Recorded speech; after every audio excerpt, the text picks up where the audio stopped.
Karena PPK tidak bisa berjalan sendiri, kita juga butuh data-data dari user, masukan-masukan dari user.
Selamat malam ASN Milenial, sahabat Prokirholic.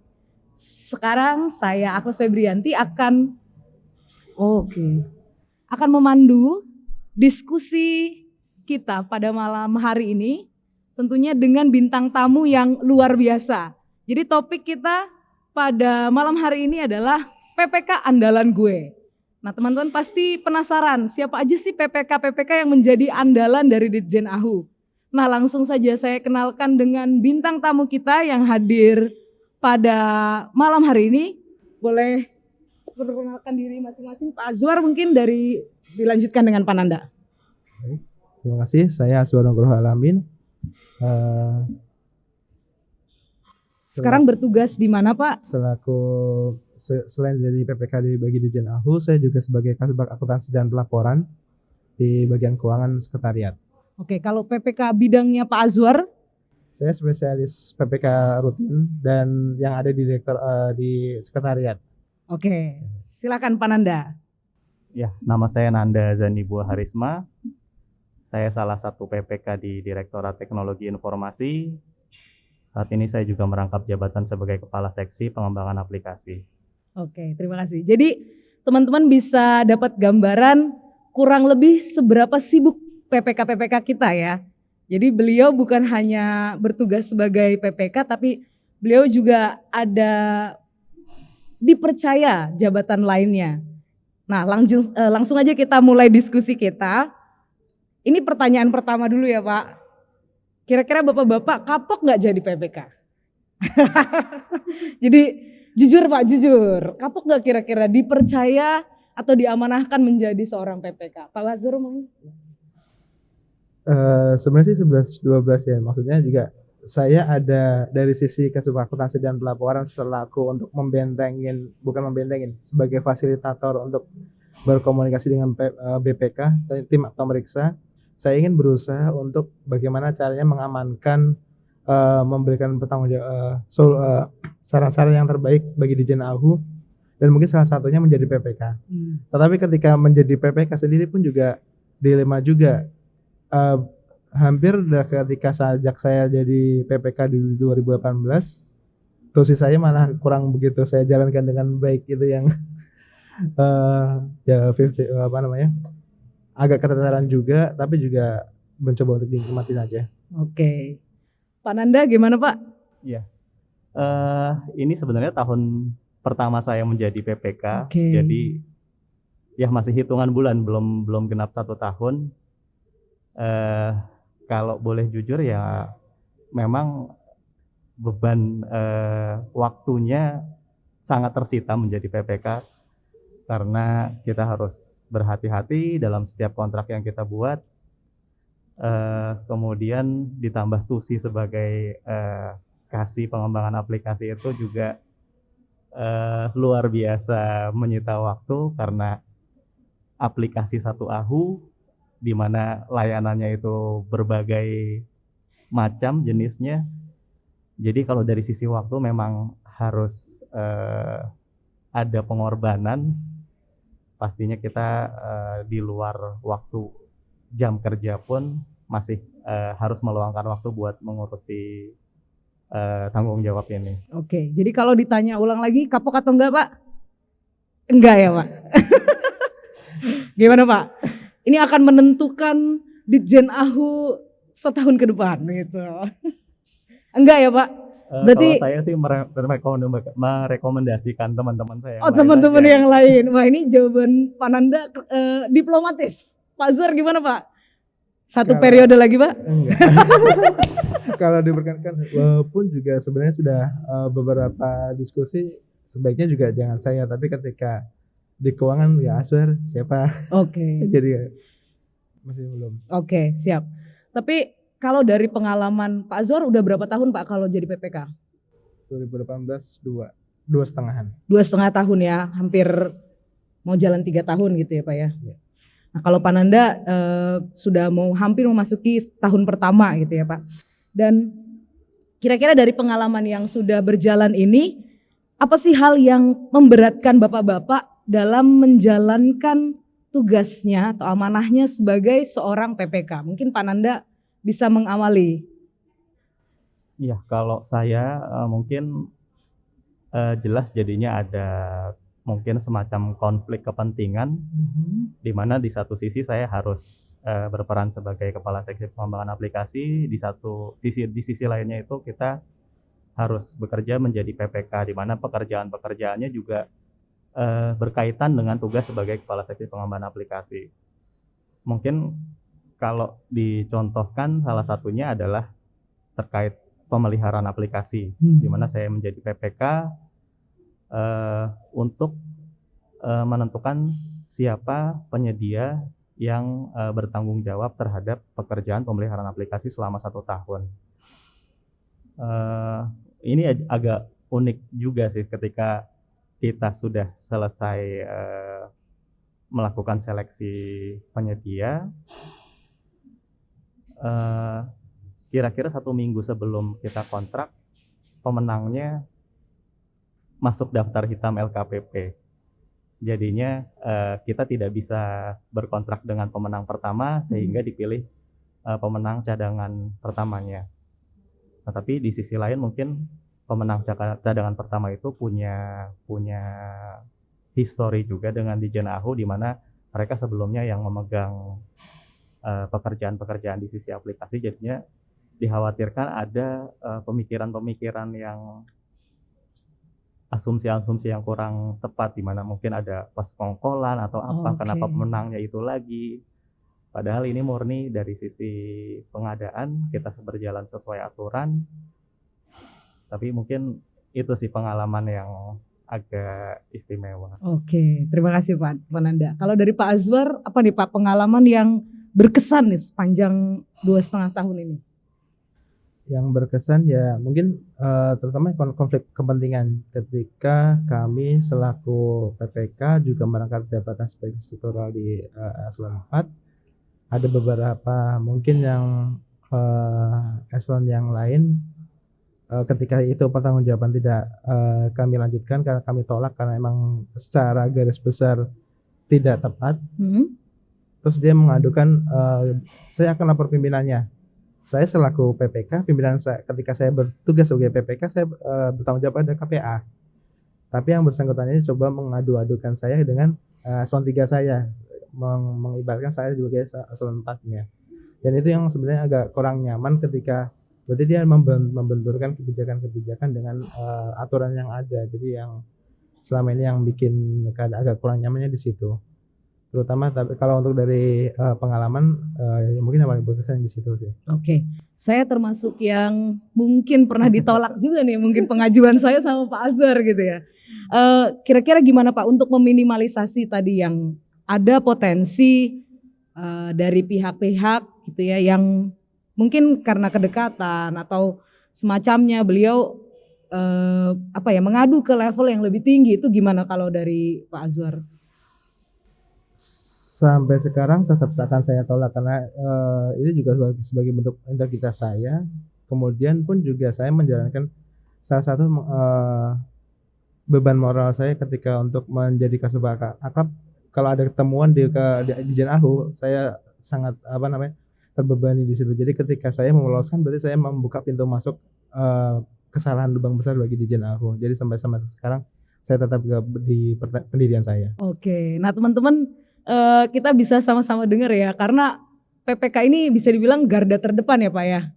Kalau nantinya ke depannya akan ada pemeriksaan, yang pertama ditanya berarti PPK ya Pak ya. Jadi sudah sewajarnya kalau beliau-beliau ini memang menjalankan setiap tugas tanggung jawabnya ini dengan ketentuan yang ada. Jadi kita pun sebagai user itu jangan sampai juga membuat bapak-bapak terbentur gitu ya Pak ya. Oke, thank you Pak. Nah, lanjut lagi nih Pak. Saya yakin nih bapak-bapak pasti pernah dapat yang namanya intervensi ya. Dalam berbagai bentuk. Bentuknya bisa apa aja intervensi itu. Nah, tapi kalau intervensi dari berbagai pihak adalah wujud rasa memiliki terhadap pekerjaan dan sebenarnya ini dibuat semata-mata untuk menghasilkan pekerjaan yang berjalan baik sehingga dapat mencapai value for money. Ya, sebenarnya ke arah itu. Gimana kalau dari pendapat bapak-bapak, setuju nggak terkait statement tadi? Gimana?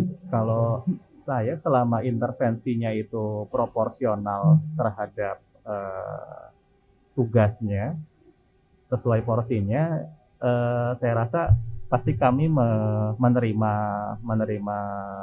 masukan-masukannya, menerima intervensinya, asalkan tidak meminta kami bekerja di luar regulasi yang ada. Oke, siap Pak Nanda. Kalau dari Pak Azwar gimana Pak? Sampai saat ini ketika aturan hitam di atas putihnya benar-benar melarang, saya nggak akan untuk menjalankan hal tersebut. Walaupun tujuannya adalah goalnya adalah goal institusi, tapi dengan dicapai dengan cara yang salah tidak akan saya jalankan. Oke. Jadi statement bapak-bapak ini ketika memang intervensi tersebut mengarah ke hal yang baik gitu ya Pak ya, dan tidak melanggar hitam di atas putih atau ketentuan yang berlaku, jadi itu mungkin untuk dilakukan gitu ya Pak. Apalagi untuk mencapai value for money. Nah, kira-kira kita bertanya-tanya sedikit, bapak-bapak sering dengar pastikan dengan istilah value for money. Gimana Pak? Apa aja sih value for money itu Pak? Value for money. Value for money itu di matematika ekonomi ya. Untuk di pekerjaan sementara ini belum terlalu dirasakan banget kalau untuk saya. Oh gitu ya Pak ya. Tapi kalau setiap pengadaan kita didasarkan, bukannya harusnya didasarkan dengan value for money itu ya Pak? Iya, artinya kan sebenarnya kita bisa mendapatkan manfaat yang maksimal dengan anggaran yang optimal ya. Artinya kita tetap bisa mendapat manfaat sebesar mungkin dengan dana yang ada. Ya mungkin ini sebenarnya sudah dilakukan ketika kita menyusun HPS, dengan data-data dukung yang kita dapatkan, kita menyusun sebuah HPS sehingga kita bisa mendapatkan manfaat maksimal dari setiap pekerjaan yang kita lakukan. Oke, jadi terkesannya walaupun misalnya bahasanya bahasa textbook atau teori gitu, tapi ternyata kita juga sudah menerapkan itu ya Pak dalam proses pengadaan kita. Mungkin apa ya istilahnya kalau zaman dulu Pak ya, usaha kita seminimal mungkin untuk mencapai manfaat yang sebesar-besarnya gitu kali ya Pak ya. Iya, seefisien mungkin. Oke, nah lanjut lagi Pak. Kalau terkait PPK ini bertanggung jawab untuk menyusun perencanaan, ya kan? Nah, apakah bapak-bapak ini sudah merasa dilibatkan gitu ya dalam hal merencanakan pengadaan di Ditjen AHU? Kalau Pak Azwar di sekretariat, kalau Pak Nanda di Direktorat TI, gimana Pak sejauh ini? Mungkin bisa dari Pak Azwar? Kalau untuk perencanaan kegiatan, alhamdulillah teman-teman di sekretariat berperan aktif ketika untuk berkoordinasi ketika ingin menjalankan suatu kegiatan. Tapi sedikit terkait dengan kegiatan hal yang sama seperti RUP tahun kemarin, ketika kami yang waktu itu diserahkan untuk menyusun perencanaan yang akan pengadaannya akan dijalankan di bagian P2 dan keuangan.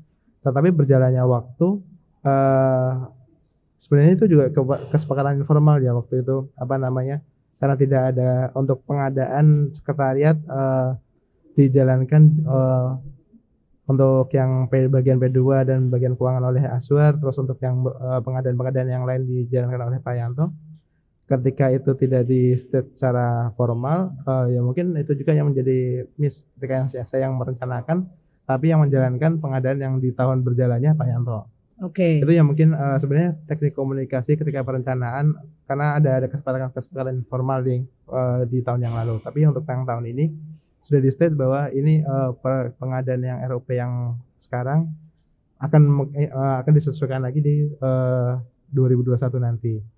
Kalau saya alhamdulillah selain pengadaan untuk kegiatan rutin, alhamdulillah terkomunikasi dan dari sisi perencanaan melalui saya juga. Oke, nah kalau dari Pak Azwar sendiri kira-kira apa nih yang seharusnya kita tingkatkan dalam hal perencanaan BMN Ditjen AHU ke depannya? Perencanaan pengadaan kali ya, maaf ya Pak, perencanaan pengadaan ke depannya buat Ditjen AHU apa nih kalau dari Pak Azwar? Mungkin kesesuaian waktu ya, karena ketepatan ketika itu direncanakan dan pelaksanaan benar-benar dijalankan sebagaimana timeline yang sudah dibuat, itu mungkin benar-benar bisa mendukung peningkatan di channel kedepannya. Karena yang selama ini perencanaan kita berpikir, ketika perencanaan itu adalah ketika kondisi kita berpikir secara logis dengan waktu yang tidak terlalu didesak. Tetapi ketika berjalannya waktu, mungkin ada beberapa tuntutan pekerjaan yang lain, pengadaan jadi agak sedikit molor, jadi penumpukan di akhir tahun. Padahal ketika perencanaan itu timelinenya udah jelas, tapi ketika berjalannya waktu jadi agak molor. Itu yang mungkin harus bisa jadi komitmen kita bersama. Timelinenya benar-benar kita jaga juga dan agar tidak terjadi penumpukan di akhir tahun.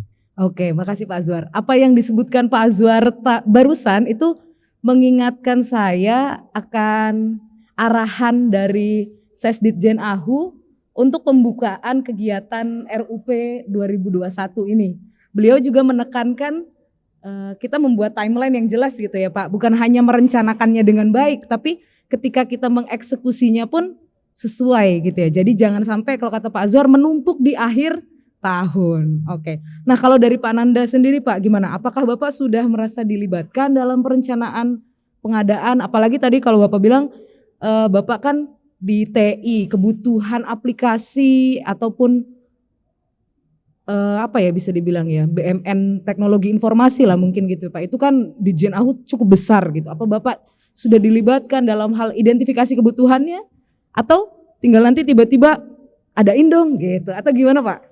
Iya, kalau di TI sebenarnya karena kami juga sebagai user kemudian merangkap sebagai PPK, jadi artinya kami sebenarnya sudah sudah terlibat dari awal perencanaan. Oke. Kita umumnya sudah tahu apa kebutuhan kita di tahun-tahun mendatang. Umumnya. Karena di TI sebenarnya ada IT Blueprint atau IT Master Plan, di mana di IT Master Plan itu sudah tertuang kebutuhan-kebutuhan, rencana-rencana kebutuhan-kebutuhan TI selama 5 tahun ke depan. Tapi kita juga tidak bisa memungkiri bahwa kita tidak bisa memprediksi berjalannya kondisi yang ada di Indonesia gitu. Contohnya mungkin yang terbaru dengan adanya Undang-Undang Cipta Kerja, Omnibus Law, muncul satu layanan baru di AHU, seperti nanti akan ada pendaftaran PT perseorangan. Oke. Itu kan kita tidak bisa memprediksi sebelumnya. Tahu-tahu muncul di akhir tahun kemarin, sehingga mungkin baru bisa dilaksanakan di tahun depan. Yep. Ya itu sih mungkin yang kita sebenarnya sudah berusaha merencanakan, tapi kadang-kadang kita nggak bisa memprediksi hal-hal yang seperti itu. Oke, tapi tetap dalam perencanaan itu berarti kita nggak boleh saklek banget gitu ya Pak ya, harus apa ya dibilang fleksibel bisa juga, tapi tetap keep on the track ya Pak ya. Oke. Nah kalau dari Pak Nanda berarti seharusnya perencanaan pengadaan ke depannya di Jen AHU itu apa yang perlu ditingkatkan Pak? Saya setuju sama Mas Azwar tadi, waktu komitmen tidak hanya dari sisi PPK tapi juga dari sisi user, karena PPK tidak bisa berjalan sendiri, kita juga butuh data-data dari user, masukan-masukan dari user, terutama dari sisi kebutuhan, sehingga user itu bisa menjelaskan kebutuhannya dengan baik, sehingga proses pengadaannya pun bisa berjalan dan dapat memenuhi kebutuhan user. Oke, jadi sahabat Procureholic dimanapun berada bisa tadi dengar masukan-masukan dari PPK andalan kita gitu ya. Harusnya kita melakukan perencanaan pengadaan itu seperti apa. Jangan lupa tetap harus dibuat timeline yang jelas dan realisasinya juga sesuai dengan timeline yang ada gitu ya. Jadi jangan sampai numpuk-numpuk di akhir-akhir tahun. Oke, Pak lanjut nih Pak. Kalau dari jabatan yang sekarang diampu gitu ya sebagai PPK, pernah dipanggil BPK atau enggak Pak? Wah pertanyaannya klise nih, pasti pernah dong gitu ya Pak? Atau gimana Pak? Atau udah, aduh itu mah makanan sehari-hari gitu. Gimana Pak? Pak Nanda bisa mulai duluan Pak. Ya, saya mungkin karena baru 1 tahun sebagai PPK, mungkin belum pernah ketemu BPK selaku PPK. Oke. Tapi mungkin kalau selaku user, kita beberapa kali ditanyakan, tapi mungkin untuk PPK sebagai PPK belum. Oke, berarti Pak Nanda bersiap-siap gitu ya untuk kemungkinan di tahun depan berarti ya Pak ya? Februari paling cepat. Februari, oke siap-siap Pak berarti. Nah kalau Pak Azwar ini pasti pernah nih, saya bisa garanti teman-teman Pak Azwar pasti pernah dan mungkin terlalu sering ya Pak. Terlalu sering untuk ketemu dengan BPK. Gimana sih Pak? Kira-kira kalau ketemu BPK tuh gimana rasanya? Terus apa sih yang mereka tanyain gitu? Ya kalau yang ini ya seperti yang saya sampaikan tadi, ada sedikit dualisme konflik kepentingan juga. Saya sebagai Kasubag Akuntansi dan Pelaporan selaku yang untuk memfasilitasi komunikasi antara Dijen AHU dengan auditor, tapi juga di situ juga ada sebagai PPK. Bahkan di PPK tahun pertama saya 2018 yang dicari nama Pak Aswin nggak ada nih yang tanda tangannya. Jadi maksudnya beberapa pekerjaan-pekerjaan yang yang menjadi tanggung jawab saya kan emang kesepakatan dari awal.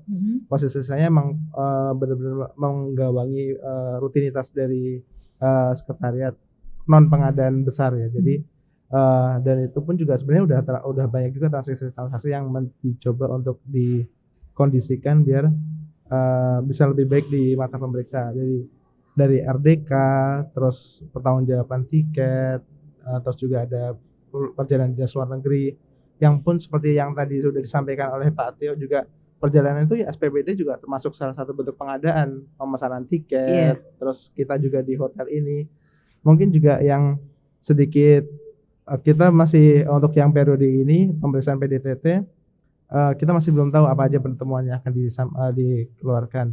Tapi mungkin sedikit informasi informal, kemungkinan kalau AHU itu akan diperiksa setiap 2 tahun sekali, PDTT-nya khusus. PDTT itu jangka waktunya 1,5 tahun. Pemeriksaan PDTT 2 tahun. Jadi hampir setiap tahun pasti anggaran AHU itu diperiksa. Jadi kemungkinan besar ya ketika kita tidak menjalankan sebagaimana pemeriksaan yang ada, menjalankan pengawasan internal sendiri, bisa akan ketemu oleh pengawasan eksternalnya kita. Oke, berarti teman-teman saat kita lagi recording ini PDTT masih berlangsung ya Pak ini ya Pak? Masih berlangsung. Jadi pemeriksaan dengan tujuan tertentu yang dilakukan oleh BPK itu cukup rutin lah ya Pak, bisa dibilang dilakukan di AHU gitu ya Pak.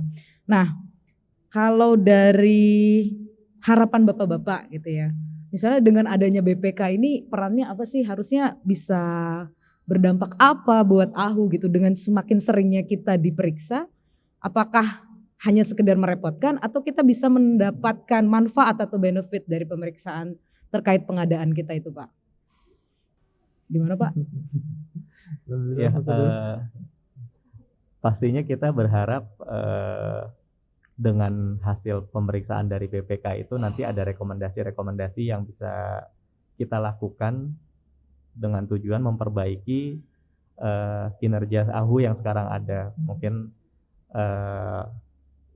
temuan-temuan itu bisa kita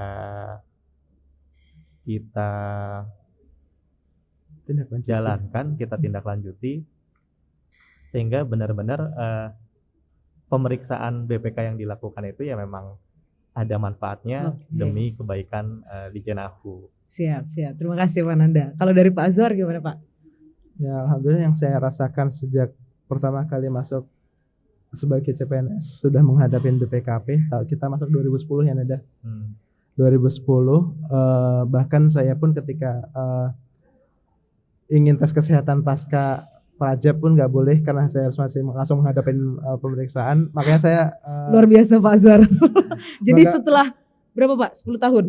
10 tahun, oke. Jadi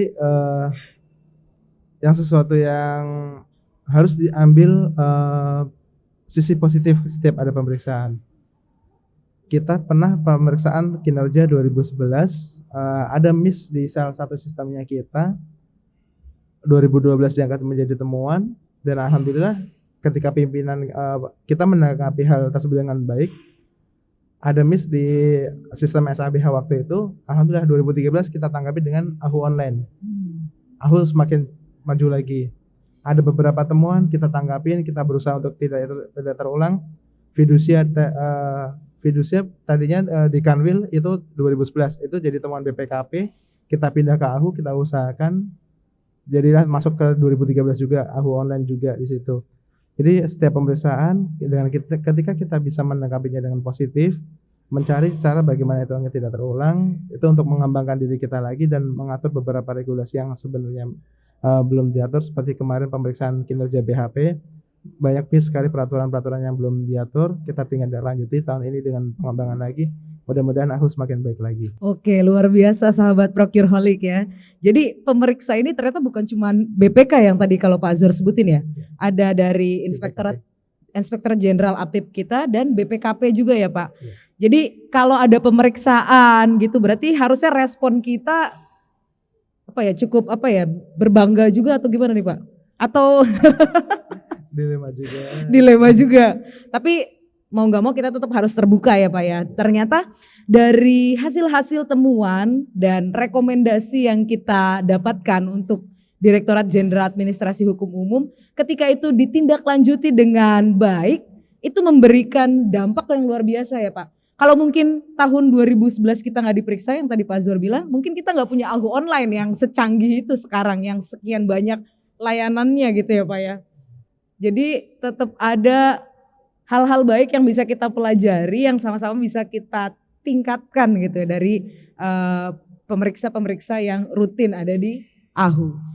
Nah, ini dari teman-teman atau audiens pemirsa sekalian, ada yang ingin menanyakan hal-hal yang mungkin ingin diketahui lebih dalam dari PPK andalan kita yang ada di depan? Kita boleh kasih kesempatannya? Ada?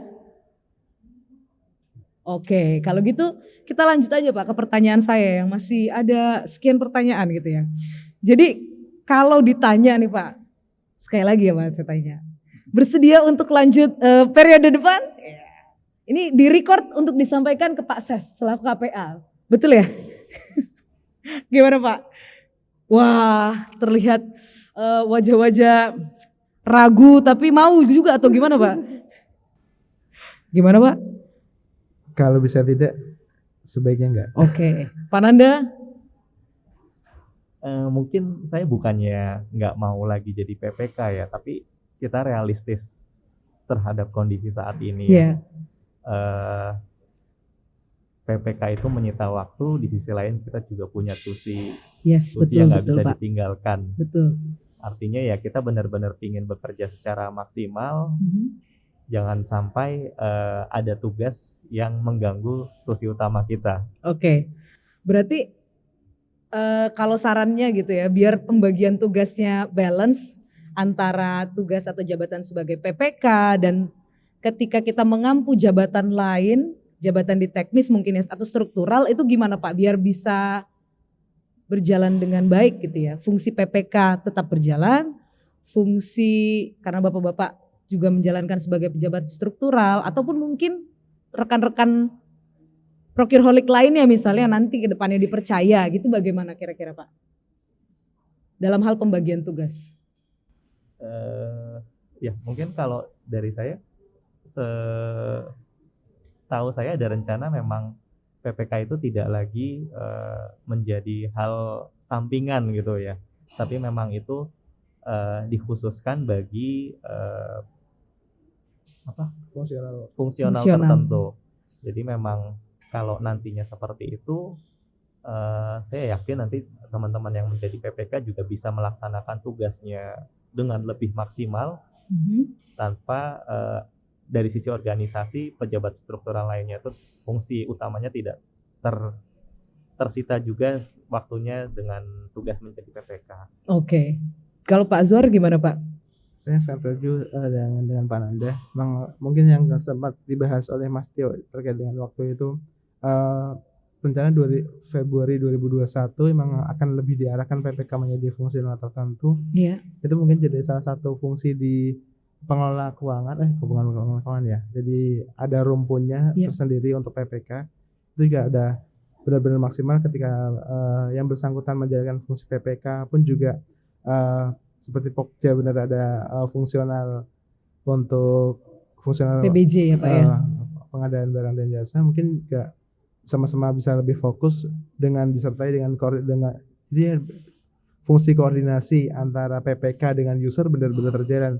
Tidak seperti ada konflik kepentingan seperti Pak Nanda pun juga dengan saya selaku penghubung maupun juga sebagai PPK juga. Mudah-mudahan tidak terjadi seperti itu dan fungsinya akan lebih maksimal lagi. Oke, jadi sebenarnya itu bisa dijalankan dengan baik, tanggung jawab itu ketika mungkin Pak ya tidak beririsan dengan tugas-tugas yang lain gitu ya Pak. Jadi betul, konflik kepentingannya juga lebih diminimalisasi gitu ya Pak. Nah, coba Pak boleh nggak sharing kira-kira apa sih kalau seandainya nih sahabat-sahabat Procureholic ya di manapun berada, aduh saya pengen deh kayaknya jadi PPK gitu ya. Kurang lebih kalau mungkin kemampuan teknis itu ada ketentuannya ya Pak ya, harus punya sertifikasi ataupun nanti akan masuk ke rumpun JFT apa gitu ya Pak, otomatis nanti ya harus di JFT tersebut gitu ya Pak. Dan selain itu mungkin soft skill apa sih yang harus dipunya sebagai PPK tuh harus bisa ini, itu atau seperti apa? Boleh Pak Nanda? Mungkin kalau saya belum genap setahun mungkin kurang pas rasanya kalau memberi masukan seperti itu. Jadi saya serahkan ke yang lebih berpengalaman. Waduh, gimana Pak Azwar? Sebenarnya kan juga sama-sama kita ketahui kalau saya fokus di pekerjaan rutin yang tidak terlalu berbenturan banget dengan pengadaan. Saya berbenturan dengan pengadaan ketika saya menjadi fasilitator oleh auditor. Oke. Tapi soft skill yang yang harus dicermati ya emang namanya seorang PPK pertama harus jeli, Oke. tidak pintar berkomunikasi juga, mungkin wajib punya Excel, itu wajib. Oke, Harus kemampuan karena Excel. kemampuan untuk perhitungan secara ini, karena beberapa dokumen analisa yang harus dilakukan itu harus dilakukan melalui aplikasi juga. Oke. Berarti itu kurang lebih ya mungkin soft skill gitu ya Pak, yang apa yang kita harus miliki gitu ya. Karena walaupun saya juga belum terlalu tahu gitu ya tugas tanggung jawab PPK gitu, tapi kalau dilihat dari luar gitu, PPK ini berhubungan dengan user yang sebagai nantinya pengusul atau yang nanti menggunakan output dari hasil pengadaan gitu. Otomatis dia harus bisa berkomunikasi dengan baik. Dan di akhir nanti pengadaan dia ada kemungkinan juga untuk dilakukan pemeriksaan ya Pak. Berarti kemampuan komunikasinya tadi dibilang Pak Azwar harus mumpuni juga ya Pak. Negosiasi, jeli gitu ya, cermat, artinya ya nggak boleh sembarangan juga ya Pak. Kadang memang dokumen yang dibuat itu dokumen yang harus penting dan terdokumentasi semuanya. Berarti setiap pekerjaan harus terdokumentasi dengan baik ya Pak ya. Oke. Dari sahabat Procureholic yang ada di sini, mungkin ada yang mau bertanya? Oke. Kalau gitu boleh dong Pak kita dengar closing statement dari PPK andalan gue gitu ya. Apa nih kira-kira yang mau Bapak sampaikan ke sahabat-sahabat Procureholic ASN milenial yang ada dimanapun? Mulai dari Pak Azwar boleh Pak? Mobil Ferrari itu dapat berjalan, dia akan dapat selalu meningkatkan kemampuannya untuk terus berlari dengan kencang ketika dia bisa membuat sebuah sistem pengereman yang bagus. Dia tidak akan membuat mobil yang sangat kencang tanpa dia membuat sistem pengereman yang bagus. Dia ketika kencang tapi sistem pengeremannya kurang baik, berarti udah siap mati.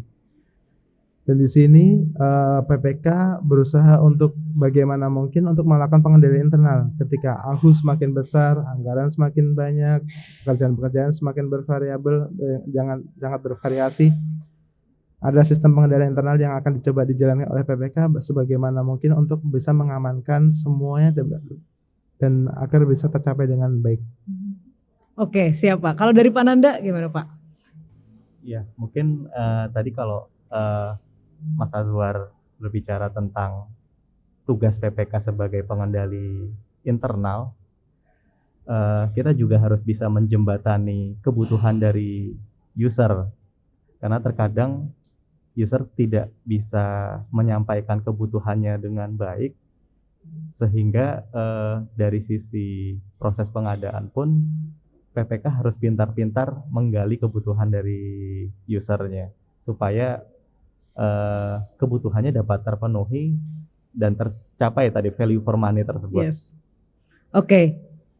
Dan mungkin dengan segala keterbatasan kondisi saat ini, kita cuma bisa berupaya melakukan yang terbaik, menjalankan tugas baik sebagai PPK maupun sebagai ASN, sehingga kita bisa berkontribusi, meninggalkan legacy kalau istilahnya Pak Menteri, bagi Dijen AHU, bagi Kementerian Hukum dan HAM.